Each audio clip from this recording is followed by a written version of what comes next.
The void between stars held many secrets, but none quite like the vessel that triggered every sensor aboard the Scatheri scanning outpost. First observer Callan stared at the readings in disbelief, her crystalline form reflecting the soft purple glow of the holographic displays. The unknown ship was massive, easily rivaling their largest exploration vessels, but its energy signature was unlike anything in their extensive database. Analysis complete. First observer announced her second, his crystalline form pulsing with uncertainty. The vessel appears to be of human origin. The word sent a ripple of vibrations through Callan's crystalline body. Humans were newcomers to the galactic stage, having achieved faster-than-light travel barely 50 years ago. Yet here was one of their ships, deep in Scatheri space, displaying technology that should have been centuries beyond their capability. "Initiate contact protocols," Callan ordered, her voice resonating through the crystal chambers of the outpost, but maintain defensive readiness. The human vessel, designated as TN's Horizon, hung against the backdrop of stars like a predator at rest.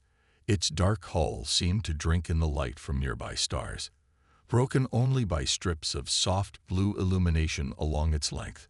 What the Scatheri had initially thought were decorative patterns were actually sophisticated energy conduits, pulsing with barely contained power.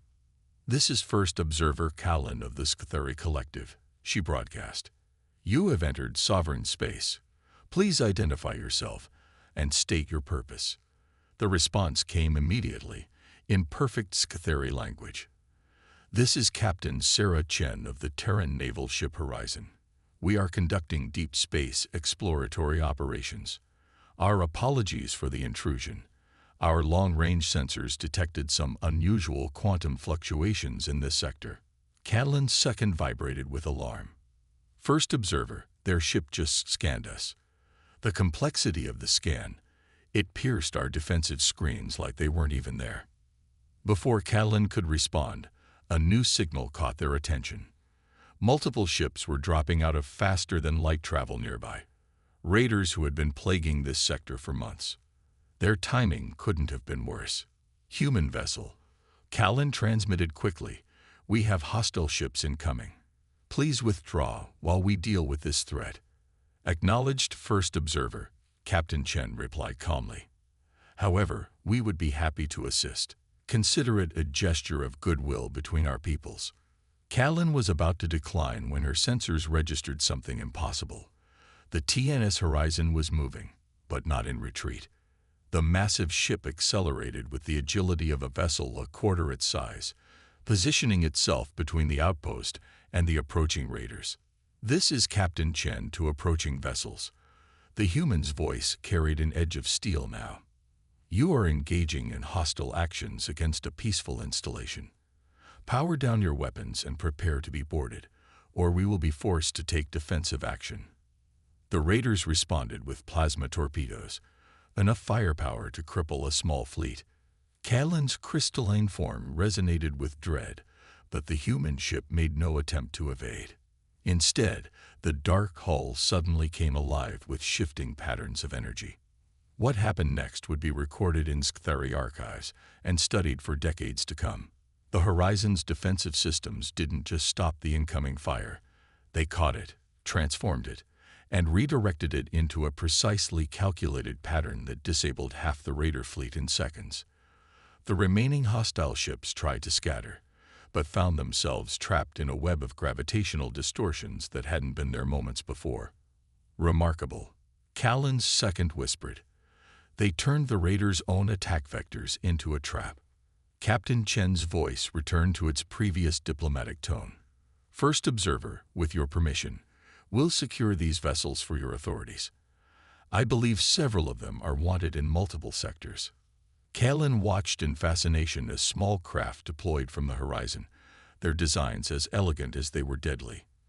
The human ship's efficiency was beyond anything she had seen in her centuries of service. Within minutes, the raider threat that had terrorized the sector for months was neutralized without a single casualty. First Observer, her second, spoke quietly. "I've completed deep analysis of their ship's capabilities. They could have destroyed all the raiders instantly. Instead, they chose the most difficult path, disabling and capturing them, while ensuring everyone survived. Hours later, as Skerry security forces took custody of the raiders, Callan stood in her private chamber, composing her report to the Collective Council. How could she explain what she had witnessed? The humans hadn't just displayed superior technology. They had demonstrated judgment, restraint, and a level of tactical thinking that bordered on artistry. Update from Central Command, her second announced. They're requesting information about human military capabilities and potential threats. Callan's crystalline form resonated with what humans would call laughter. Tell them that human warships are indeed a threat, but only to those who threaten peace. We haven't encountered a potential ally today. We've met a protector. As the TNS Horizon prepared to depart, Callan received one final transmission from Captain Chen. We've taken the liberty of upgrading your sensor arrays and defensive systems. The next time raiders appear, they'll find this outpost a much harder target. Consider it a gift between friends. The human ship slipped away into faster-than-light travel with characteristic grace, leaving behind an outpost full of amazed Scathari and a sector of space, suddenly much safer than it had been before. Callan added a final note to her report. The humans have mastered something far more impressive than advanced technology. They've mastered the art of making peace through strength. Word of the encounter spread quickly through Scathari space. The story of the human warship that protected rather than conquered, that showed mercy to enemies while defending strangers, sparked intense debate in the Collective Council. But one thing was certain. The galaxy had just glimpsed humanity's true nature, and it was far more complex and fascinating than anyone had imagined. News of the Horizon's encounter with the Scathari spread through the galaxy's trading routes faster than light itself. But not everyone interpreted humanity's growing presence in the same way. In the Meridian Cluster, where ancient trading empires held sway, tension was building. Admiral Elena Santos stood on the bridge of the TNS Defiant, watching holographic representations of local traffic patterns with practiced eyes. Her ship, smaller than the Horizon but no less formidable, maintained a quiet vigil along one of the busiest trade routes in the sector. Another merchant convoy requesting escort. Admiral, Lieutenant Park reported from his station. Third one today. They're getting nervous about the increased pirate activity. Santos nodded, her dark eyes never leaving the tactical display. Ever since humanity had begun protecting these routes, pirates had grown increasingly desperate and bold. But something about their recent patterns bothered her veteran instincts. They're being pushed here, she murmured, more to herself than her crew. Someone's herding them into this sector. The question is, why? Her answer came sooner than expected. A massive energy surge lit up the sensor grid as a fleet of warships dropped out of FTL travel. Their design was instantly recognizable. They belonged to the Meridian Consortium, one of the oldest and most powerful trading alliances in the galaxy. Incoming transmission, Park announced, his voice tense. The holographic display shifted to show a Meridian commander. His scaled face, set in what humans had learned was an expression of diplomatic disapproval. TNS Defiant, this is Commander Vextor of the Meridian Defense Force. You are operating in protected space without authorization. Withdraw immediately. Santos kept her voice calm and professional. Commander, we're here at the request of multiple independent trading vessels who have reported pirate activity. We have no quarrel with the consortium. The consortium needs no assistance protecting its interests, Vextor replied coldly. Your presence here is neither required nor welcome. You have one standard hour to depart.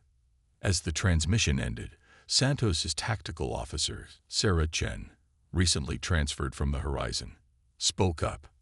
Admiral, I'm detecting unusual energy readings from the Meridian fleet. Their weapons are already powered, just running in stealth mode. Santos allowed herself a small smile. The Meridians still hadn't realized how sophisticated human sensor technology had become. They're not here to escort us out, she concluded. This is a setup. The pirates were bait to draw us here. But why? Park asked. The consortium has no reason to. Look deeper, Santos interrupted, gesturing at the sensor data. Those aren't standard Meridian patrol configurations. They're running privateer protocols, licensed pirates operating under consortium protection. We've been disrupting their protection racket. The bridge crew fell silent as the implications sank in. The Meridian Consortium hadn't just been failing to stop the pirates. They'd been controlling them, using them to maintain their grip on trade routes, while maintaining plausible deniability. Orders, Admiral, Chen asked quietly. Santos studied the tactical display for a long moment. The Meridian fleet outnumbered them 6-1, but numbers weren't everything. Begin broadcasting on all frequencies, she commanded. Full spectrum, maximum transparency. Let everyone see what happens here. Ma'am, Park questioned. The consortium relies on secrecy and misdirection, Santos explained. So let's bring everything into the light and power up our new defensive systems, but keep them in passive mode only. The next hour passed in tense silence. The Meridian fleet maintained their position, weapons hot but hidden, waiting for the humans to either flee or give them an excuse to attack. Instead, the Defiant began systematically documenting and broadcasting everything. Sensor readings showing the privateer protocols, communication patterns linking the pirates to consortium control, financial data showing the flow of protection money. They're moving to firing positions, Chen reported as the deadline approached. Santos nodded calmly. Right on schedule. Lieutenant Park, send one final message to Commander Vextor. On every ship in the Meridian fleet, screens lit up with the human admiral's face. Commander, we both know what's really happening here. You're not defending trade routes. You're enforcing a protection racket. Every independent trader in the sector is watching this broadcast. Every diplomatic mission is receiving our sensor data. You can fire on us, but you can't hide anymore. The Meridian ships opened fire, a massive barrage that should have vaporized the single human vessel. Instead, the Defiant's hull shimmered with advanced defensive fields that caught the incoming fire and harmlessly dispersed it. Not a single shot was returned. Second wave incoming, Chen reported professionally. Maintain defensive posture only, Santos ordered. Let them waste their ammunition. And keep broadcasting. For 20 minutes, the Meridian fleet fired everything they had, while the Defiant simply stood its ground, its defenses proving impenetrable. With each passing minute, more diplomatic and trading vessels arrived at the edge of the system, drawn by the broadcast. The consortium's carefully maintained secrets were crumbling in real time. Finally, Commander Vextor's voice returned, now lacking its earlier confidence. Defiant. What are your terms? The same as they've always been, Santos replied. Free and safe passage for all legitimate traders, an end to the protection racket, and a new era of genuine cooperation between our peoples. The galaxy is changing, Commander. You can change with it, or you can become irrelevant. Hours later, as the Meridian fleet withdrew and representatives from a dozen trading nations began arriving to negotiate new agreements, Lieutenant Park approached his admiral. Permission to speak freely. Santos nodded, still watching the tactical display where the Meridian ships were departing. We could have destroyed them all, he said quietly. Our weapons would have torn through their defenses like paper. Why didn't we? Because that's not who we are, Santos replied. Humanity didn't come to the stars to conquer or dominate. We came to protect, to build, to make things better. Sometimes the strongest weapon isn't a weapon at all. It's the courage to stand your ground without striking back. As news of the confrontation spread across the sector, the story told wasn't of human military power, though that had been amply demonstrated. Instead, traders and diplomats spoke of a human warship that had faced down a superior force without firing a shot, that had chosen to reveal truth rather than engage in violence. The galaxy was beginning to understand that humanity's strength lay not just in its advanced technology, but in knowing when not to use it. The Artaxian colony world of New Horizon glowed like a jewel in the darkness of space, its twin moons casting silver light across vast purple forests. In high orbit, the TNS Sentinel maintained its patrol route, one of many human warships now welcomed as protectors throughout the galaxy. But something was wrong. Captain Marcus Rodriguez stood at his command station, dark brows furrowed as he studied the sensor readings. "Run it again," he ordered, his voice carrying the weight of 20 years in space. "Same result, sir," Lieutenant Walsh reported, her fingers dancing across holographic controls. "The quantum distortions are getting stronger. Whatever's coming, it's big." The Artaxians were relatively new to space travel, having achieved FTL capability just decades before humans. Their colonial efforts had been peaceful, focused on biological research and sustainable development. They were precisely the kind of civilization that needed protection, and precisely the kind that attracted predators. Multiple contacts emerging from hyperspace, Walsh announced sharply. Configuration unknown, not matching any known signatures. The ships that appeared were unlike anything in human records. Their hulls seemed to shift and flow like liquid metal, absorbing and distorting light in ways that defied physics. There were dozens of them, surrounding the colony in a precise geometric pattern. "Colony Control is reporting total communications blackout," Communications Officer Chen reported. "These ships are somehow dampening all quantum frequencies." Rodriguez's jaw tightened. The unknown vessels were employing advanced tactics, isolating their target before striking. "Launch our quantum buoys," he ordered. "Full spectrum broadcast. Let's make sure the galaxy sees what happens here." The alien ships seemed to pause, perhaps surprised by the human vessel's presence. A transmission cut through the quantum interference, the translation software struggling to process the alien language. "This world is claimed. Depart or be destroyed." Rodriguez straightened, his voice clear and firm. "This is Captain Marcus Rodriguez of the Terran Naval Ship Sentinel. You are threatening a peaceful colony under human protection.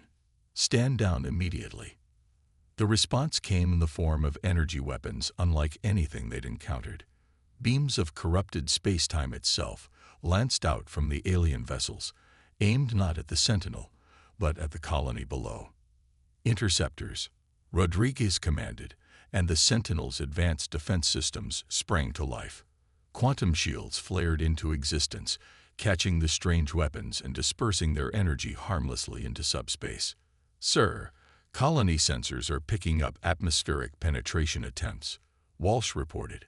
"They're trying to deploy something planetside." Rodriguez's mind raced through tactical options. The Sentinel was outnumbered, facing unknown technology, and responsible for protecting millions of civilian lives. "Time for some human ingenuity. Deploy our new ECM suite," he ordered. "Full spectrum. And get me a channel to the colony."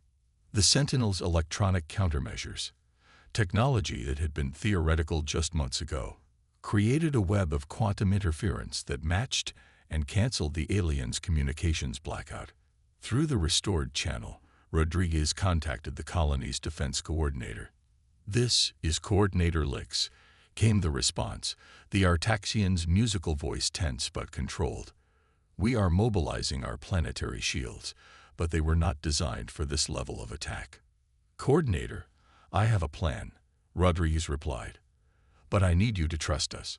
Can you reconfigure your biological research stations to emit specific quantum frequencies?" There was a pause. The Artaxians were naturally cautious about sharing their advanced biotechnology. But these were desperate times. "Yes," Lix answered, "sending you the control protocols now." What followed was a masterpiece of improvised warfare. The Sentinel's advanced systems interfaced with the colony's bio-research stations, creating a network of quantum resonance that turned the entire planet's biosphere into one massive sensor array. Every plant, every microorganism became part of a detection grid that the alien technology couldn't evade.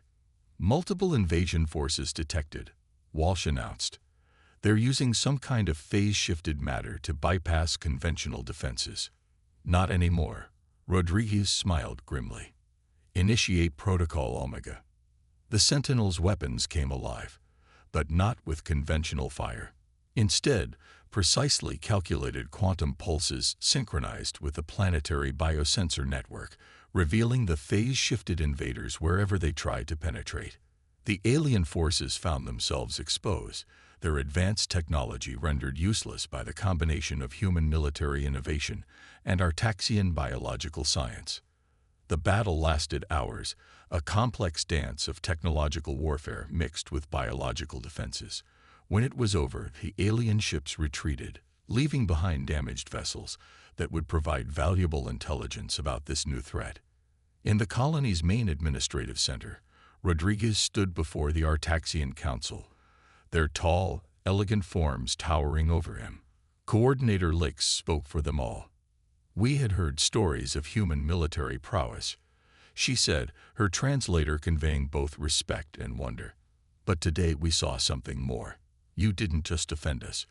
You found a way to turn our peaceful technology into a shield for our people." Rodriguez shook his head. "We worked together," he corrected. "Human military science combined with Artaxian biological expertise. Neither of us could have done this alone." The meeting was interrupted by urgent reports from across the sector. The alien attackers had been spotted near other colonies, other worlds. But now, thanks to the Quantum Boy broadcasts, everyone had seen how they could be fought. "They will return," Lix stated quietly. "Yes," Rodriguez agreed. "But next time, we'll be ready. Together." As the Sentinel prepared to depart, now part of a growing combined defense force, Rodriguez received a message from Earth Command. The data from the battle was being shared with every species in the sector, along with proposals for a unified defense protocol. The galaxy was learning that humanity's greatest military strength wasn't its weapons or tactics. It was the ability to turn enemies into allies, to find strength in cooperation rather than conquest. The alien ships that had attacked New Horizon would return, but they would find something they hadn't expected.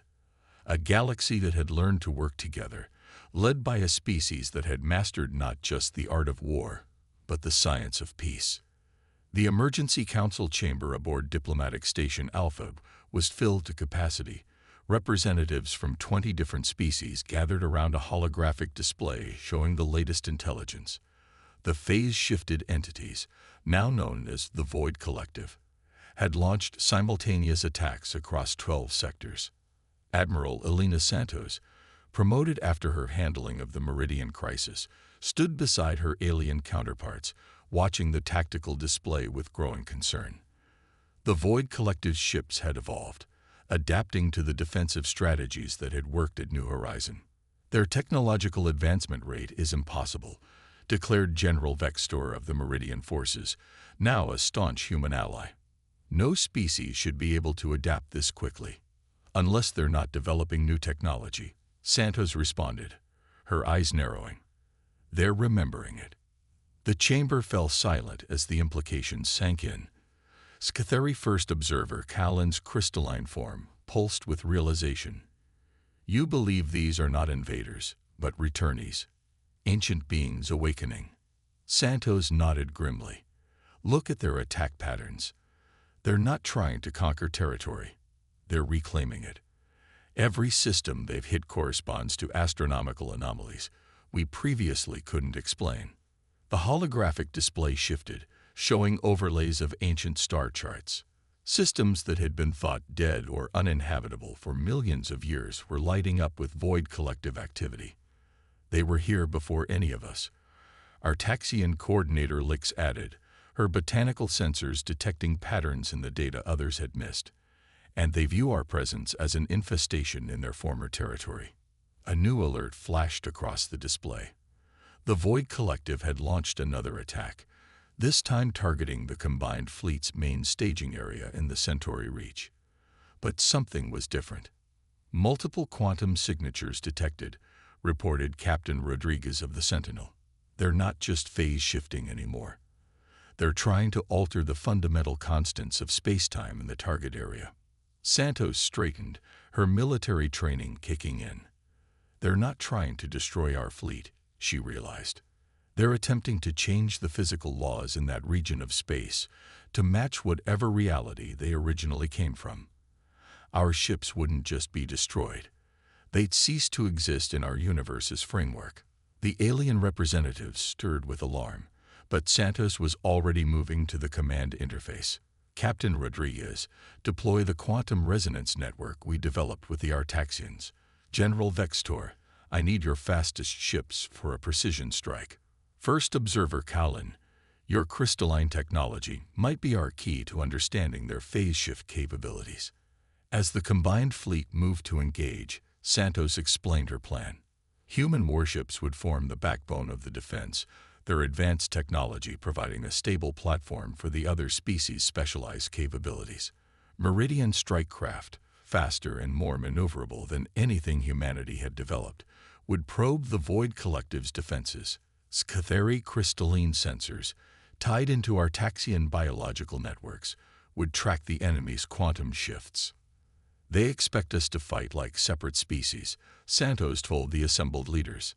Instead, we're going to show them something they've never seen before: true cooperation between different forms of life. The battle that followed would be studied in military academies across the galaxy for generations to come. As the Void Collective attempted to rewrite the laws of physics themselves, they encountered a defense that adapted as quickly as they did. When they phase shifted, Scatheri sensors tracked them through quantum space. When they tried to alter local spacetime, Artaxian biological networks detected the changes at the molecular level.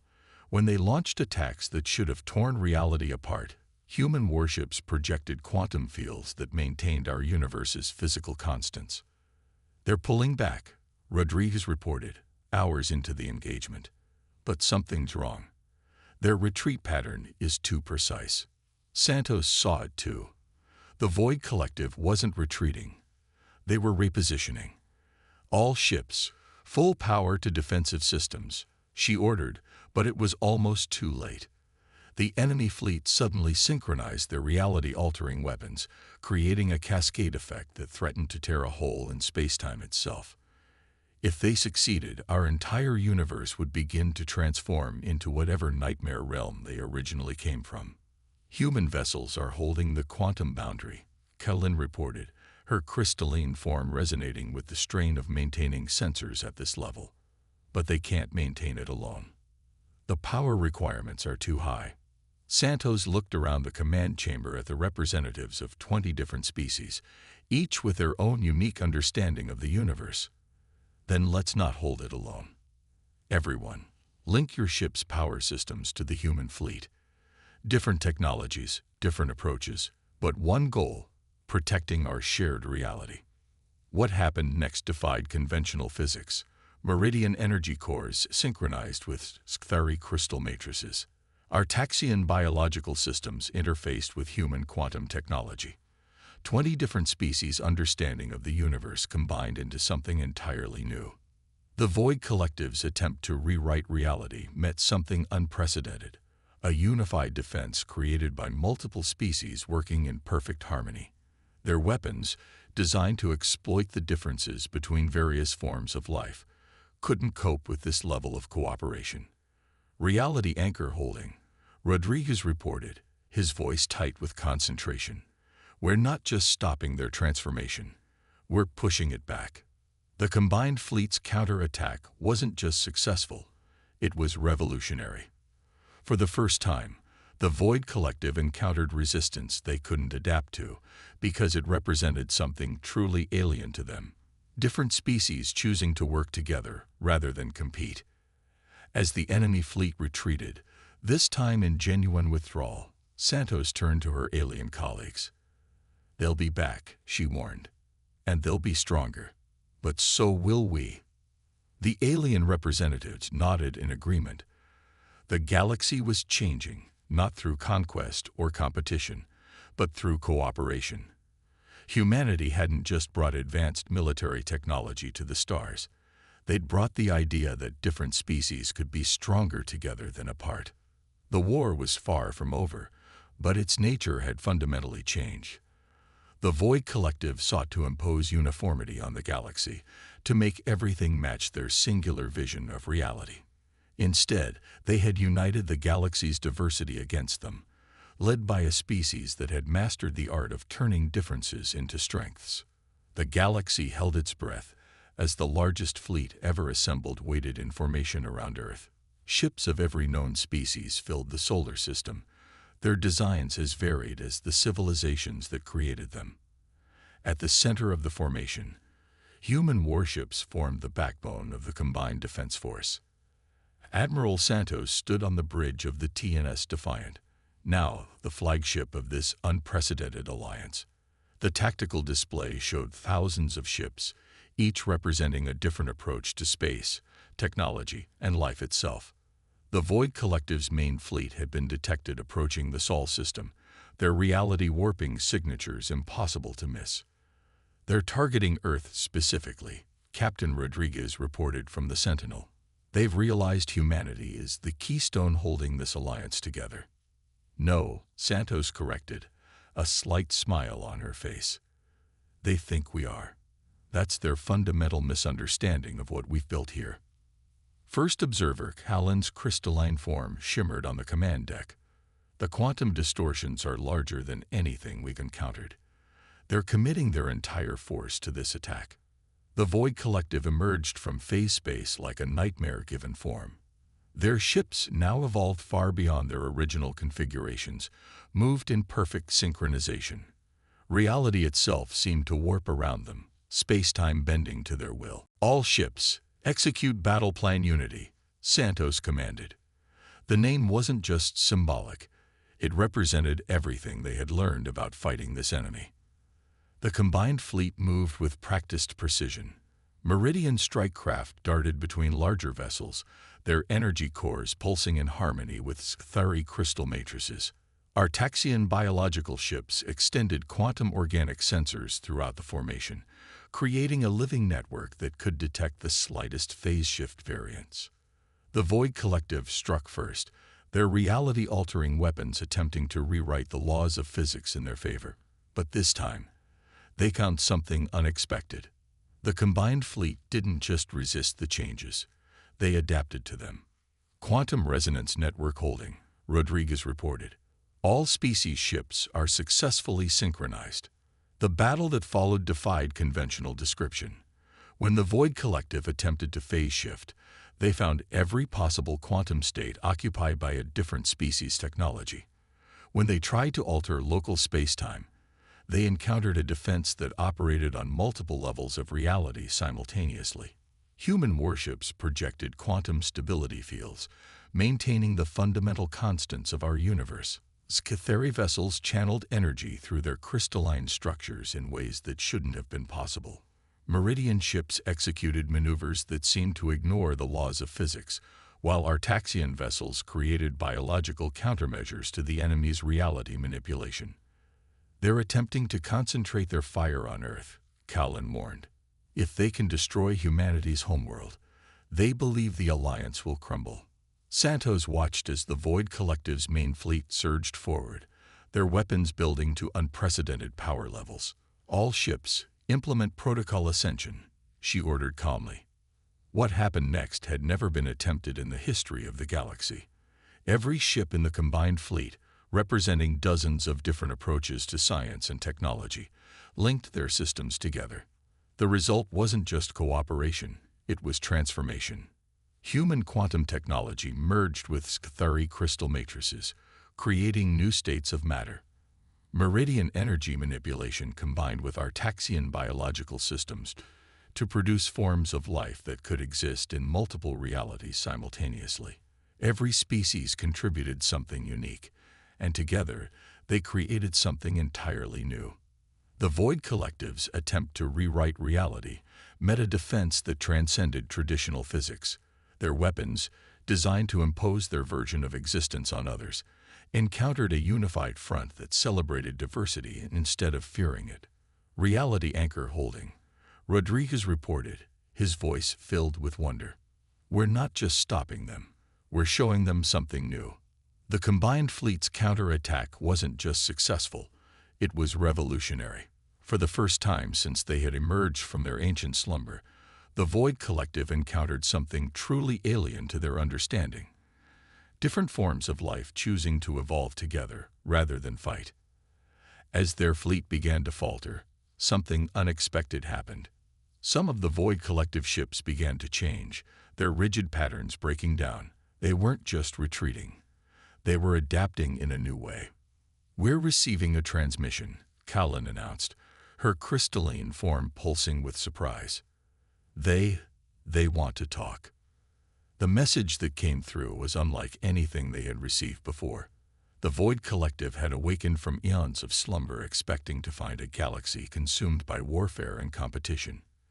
Instead, they had encountered something impossible by their ancient understanding: cooperation between fundamentally different forms of life. "We remember now," the transmission stated, its translation carrying echoes of ancient knowledge. "Before our long sleep, we too were many, not one.